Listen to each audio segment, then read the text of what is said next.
This is a story of a man who planned the future of warfare.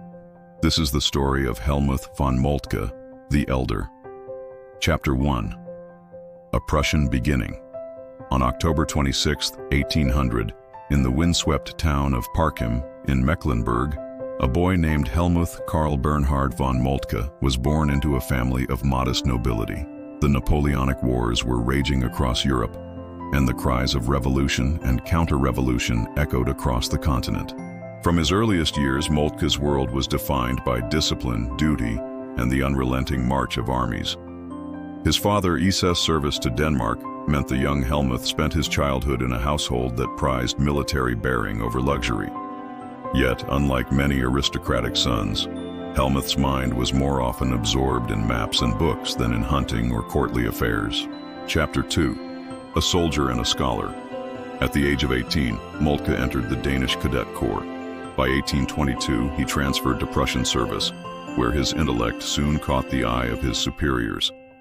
He attended the newly established Kriegsakademie in Berlin, the Prussian War Academy that emphasized not only battlefield tactics, but history, geography, and the emerging science of logistics. His instructors noted his precision, patience, and almost mathematical way of thinking. Unlike many officers, Moltke understood that the future of war lay not only in courage but in organization. Books became his companions. Fluent in several languages, he devoured not only German and French classics but also English literature. He even translated Edward Gibbon's Decline and Fall of the Roman Empire into German, a task that honed his understanding of history, rhythms, and the rise and fall of great powers. Chapter 3. The Ottoman Mission. In 1835, Prussia sent Moltke on a remarkable journey to the Ottoman Empire as a military advisor. For 2 years he rode with Turkish armies through Anatolia and Syria, studying the rugged terrain and advising commanders unfamiliar with European methods. He survived both disease and battle, once barely escaping with his life during a disastrous Ottoman defeat against rebellious Egyptian forces at Nizip. His dispatches home read like a travelogue, filled with keen observation and a sense of how geography shaped destiny. The Ottoman mission made his name known in Berlin. He was no longer simply a promising officer. He was a thinker with international experience. Chapter 4. Chief of Staff. In 1857, King Friedrich Wilhelm IV of Prussia appointed Moltke as Chief of the General Staff. What had been a modest planning body was transformed under his hand into the beating brain of the Prussian army. Moltke believed wars were not merely won by brave soldiers or inspired generals, but by meticulous preparation. He reorganized the general staff into a permanent institution, staffed by rigorously trained officers who rotated between line units and planning offices, ensuring they knew both theory and practice. Here, Moltke introduced his most famous principle: no plan survives contact with the enemy. To him, planning was essential, but flexibility was life itself. A commander must chart a course but never bind himself to it if the reality of battle demanded change. Chapter 5. The Telegraph and the Railroad. Moltke was no romantic. He saw that technology was remaking war. Railroads, once a novelty, could now transport entire corps in days instead of weeks. Telegraph lines allowed commanders to coordinate movements across vast distances. Moltke was one of the first to weave these tools into the fabric of operational planning.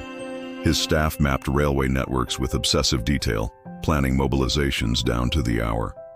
The same precision applied to logistics. He wanted no soldier to march hungry, no artillery to lack shells when the decisive hour arrived. Chapter 6. The Austro-Prussian War, 1866. Opportunity came with conflict. In 1866, rising tensions with Austria over German leadership erupted into the Austro-Prussian War. Many doubted tiny Prussia could stand against Vienna and her allies. Moltke thought otherwise. He devised a bold plan. Instead of concentrating the Prussian army in one mass, he divided it into 3 separate armies, each moving independently, yet converging toward Bohemia. Critics gasped at the risk. What if Austria destroyed each force in turn? Moltke's reply was calm. Railroads would allow rapid concentration, and independence gave flexibility. At Königgrätz, his vision bore fruit. The Austrians, though brave, were struck by converging Prussian forces and driven from the field. The victory was not just military but political. It expelled Austria from German affairs and paved the way for Prussian dominance. Chapter 7. The Franco-Prussian War, 1870. 4 years later, France, under Napoleon III, challenged Prussia. Once again, Moltke was ready. His staff had prepared for every contingency. Within days of mobilization, 500,000 men moved with clockwork precision toward the French frontier. Here, Moltke revealed his genius for encirclement. Battles at Sedan and Metz trapped entire French armies, and Paris itself fell under siege. Unlike Napoleon I, who gambled everything on decisive battles, Moltke combined relentless operational maneuver with patient strategy. The result? A crushing victory. When King Wilhelm was proclaimed German Emperor in the Hall of Mirrors at Versailles in 1871, it was Moltke's planning that had made the moment possible. Chapter 8. The Philosopher of War. Though celebrated as a victor, Moltke was no warmonger. He viewed war as a terrible necessity, not a source of glory. He wrote, "Perpetual peace is a dream, and not even a beautiful dream." To him, conflict was bound to arise from the clash of nations, but preparation could shorten wars and spare needless suffering. His writings, collected in military treatises, influenced generations. Unlike Karl von Clausewitz, who emphasized the fog and friction of war, Moltke focused on the practical machinery of command: railroads, staff work, and communication. Together, they created the modern science of operations. Chapter 9. Old Age and Legacy. In 1888, Moltke resigned as Chief of Staff, passing the baton to Alfred von Waldersee and later to Alfred von Schlieffen. His successors would build on his methods, sometimes rigidly, as in the notorious Schlieffen Plan of 1914. But Moltke himself remained modest. When asked about his victories, he often replied, "The king won the war. I only made the plans." He died in Berlin in 1891 at the age of 90, honored across Europe. In Prussia, his funeral was a state occasion. In military academies worldwide, his name became synonymous with planning. Chapter Dex. The Architect of Modern War. Moltke's true achievement lay not in a single battle, but in transforming the art of command.